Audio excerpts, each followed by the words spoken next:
जय जिनेंद्र. आज आपण सर्दी, खोकला आणि कफ ज्यांना होतो त्यांच्यासाठी औषध तयार करणार आहोत. तर त्याच्यासाठी लागणारे जे इन्ग्रेडियंट्स आहेत ते देशी गाईचं शुद्ध तूप आहे, अद्रक आहे आणि हे जे आहे ते सगळ्यात महत्त्वाचे भांडे आहेत. आपण हे कास्याच्या भांड्यामध्ये केल्यावरच त्याचा परिणाम चांगले भेटतील आपल्याला.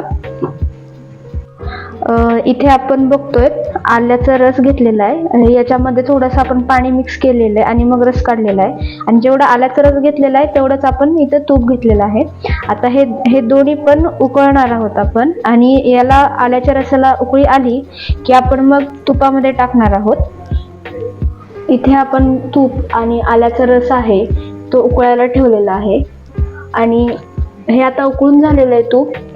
आता हे पूर्णपणे गार होऊ द्यायचं आणि मग ते गार झाल्यावर आल्याला एक उकळी आली की ते आपण त्याच्यात टाकायचंय.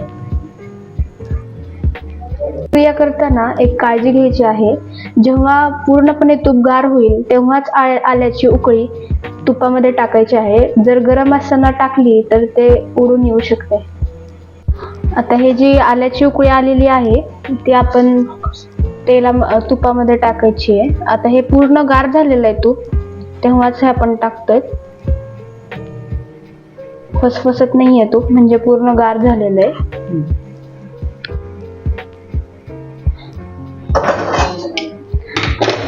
आता हे आपण ह्याला गरम करणार आहोत. जोपर्यंत पाण्याचा अर्क संपत नाही आल्यामधला तोपर्यंत तुपाला गरम करायचंय.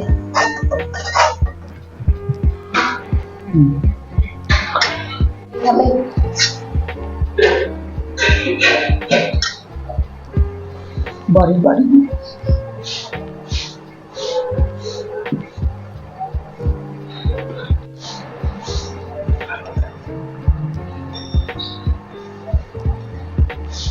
आता जोपर्यंत हे तूप सिद्ध होत नाही आणि याच्यातला पाण्याचा अर्क संपत नाही तोपर्यंत हे चमच्याने हलवत राहायचंय, जेणेकरून हे खाली चिटकणार नाही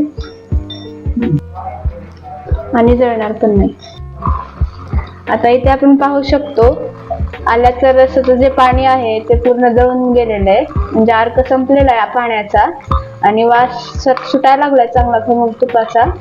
तर हे जोपर्यंत पाणी पूर्ण संपत नाही तोपर्यंत हे उकळत ठेवायचंय तसं आणि गार करायचं. आता हे आपण पाहू शकतो हे जे तूप आहे ते पूर्ण सिद्ध झालेलं आहे आणि जो आल्याचा रस आहे तो पूर्ण तळाला जाऊन बसलेला आहे. इथे आपण पाहू शकतो जे तूप आहे पूर्णपणे सिद्ध झालेला आहे. आल्याचा जो अर्क आहे तो पूर्णपणे याच्यात उतरलेला आहे. आता हे कोणासाठी घेऊ शकतो तर ज्यांना सर्दी, खोकला, कफ आणि दीर्घकाळासाठी सर्दी किंवा खोकला, कफ राहिलेला आहे ते हे घेऊ शकतात. हे पूर्णपणे घरगुती उपाय आहे, तुम्ही नक्कीच हा करून बघा. आता हे घ्यायचं कसं तर जेवणाच्या आधी सकाळी आणि संध्याकाळी 1 चमचा दुधात किंवा नुसतं घेऊ शकता. हे तुम्ही नक्कीच ट्राय करा आणि आम्हाला तुमचा फीडबॅक कमेंट्समध्ये शेअर करा. थँक्यू.